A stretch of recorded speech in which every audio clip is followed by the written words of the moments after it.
Жусуп Абдрахманов 1901 жылы 28 декабрда Ысык Көл облусундагы Черкей айылында Манаптын үй бүлөсүндө төрөлгөн.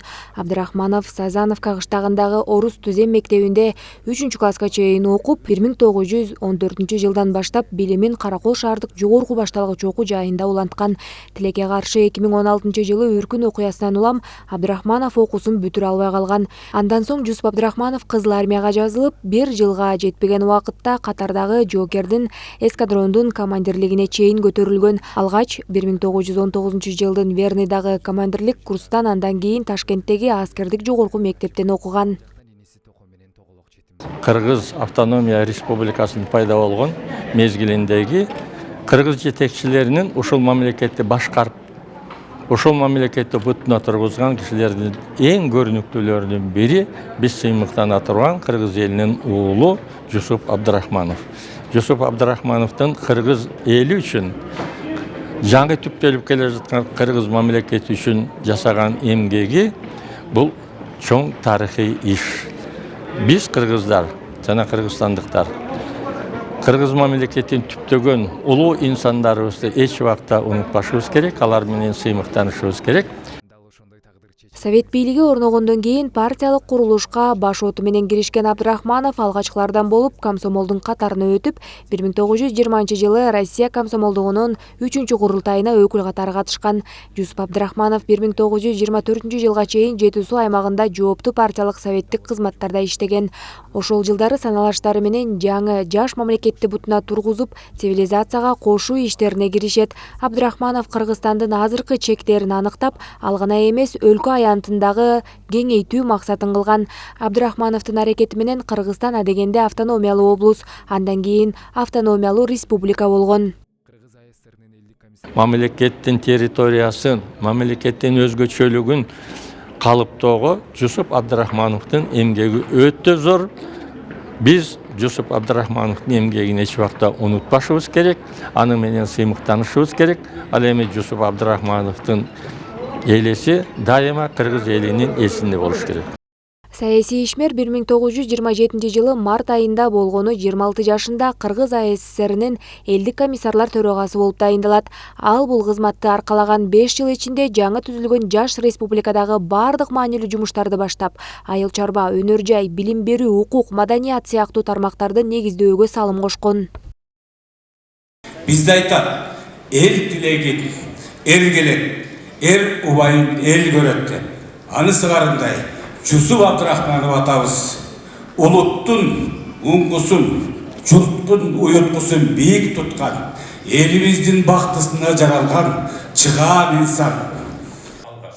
Бүгүн кыргыз эли үчүн ак эмгегин өтөп, элдин жердин бейпилдигин өз жанынан бийик туткан Жусуп Абдрахмановдун 120 жылдыгы улуттук филармонияда өтүп, улуу саясий ишмерди эскеришти. Иш чаранын катышуучуларына Жусуп Абдрахмановдун ишмердүүлүгү тууралуу даректүү тасма көрсөтүлүп, тазим театралдык паралогу коюлду. Ишенемен.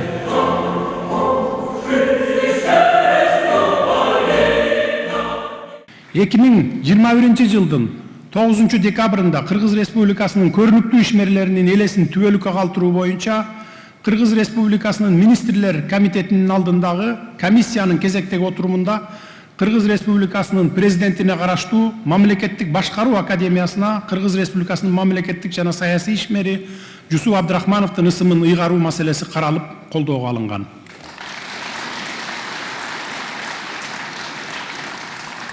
Чолпон Ата шаарына Жусуп Абдрахманов атындагы парк уюштурулуп, бул эс алуу багына Жусуп атабыздын айкелин ачуу пландалууда. Ал эми бүгүнкү жыйынтыктоочу иш чаранын алдында кече жакында эле Абдрахмановдун урпактары менен чогуу Жусуп атабыздын күндөлүгүнүн түп нускасын улуттук тарых музейине тапшырып бергендигиме өзүңүздөр күбө болдуңуздар. 20 кылымдагы жалпы улуттук тагдырыбыздын эң маанилүү саясий документтердин бири болуп саналган бул кол жазманы өзгөчө коргоодогу улуттук таберик деп жарыяладым. Ошентип, Жусуп атабыздын күндөлүгү музейдин эң баалуу экспонатына айланды. Дагы бир жакшы жаңылык. Өз доорундагы ар бир окуянын маани маңызын, анын ийгилиги менен кесепеттерин талдоого алган Жусуп Абдрахмановдун күндөлүгүнүн толук версиясы басылып чыккандыгын сүйүнчүлөп айтып коеюн. миллиондогон бейкүнөө азаматтардын башын жуткан сталиндик репрессиянын дал күчөп турган кези тууралуу жазылган айтылуу күндөлүктүн ошончодон жаалы катуу Иосиф Сталиндин так өз колуна түшүп калганы, анын үн жыңсыз жоголуп кетпей сакталып калганы таң калтырчу дагы, тамшандырчу дагы окуя болгон. Ал ортодо канча жылдар айланып, акыры аман эсен колубузга тийгени элибиз үчүн чен өлчөөсү жок болжо. Жусуп Абдрахманов 1937 жылы камакка алынып, ага антисоветтик террорист, Социал Туран партиясынын түзүүчүсү деген жалган күнөөлөр коюлат. Кыргызстанда совет бийлигин кулатып, өзүнчө мамлекет түзмөкчү болгон деген айып тагылат. Бирок түрмөдөгү адам чыдагыс кыйноолорго карабай күнөөлөрүн мойнуна алган эмес. Бийликти аяосуз сындаса да советтик түзүлүштүн активдүү жарчысы жана куруучусу болуп, ар дайым Лениндин идеяларын колдоп келген. Жусуп Абдрахманов 1938 жылдын 5 ноябрында өлтүрүлгөн. Артында анын жубайы жана 5 баласы калган. Нурай Кайратова, Бексултан Мурадилов, СТВ.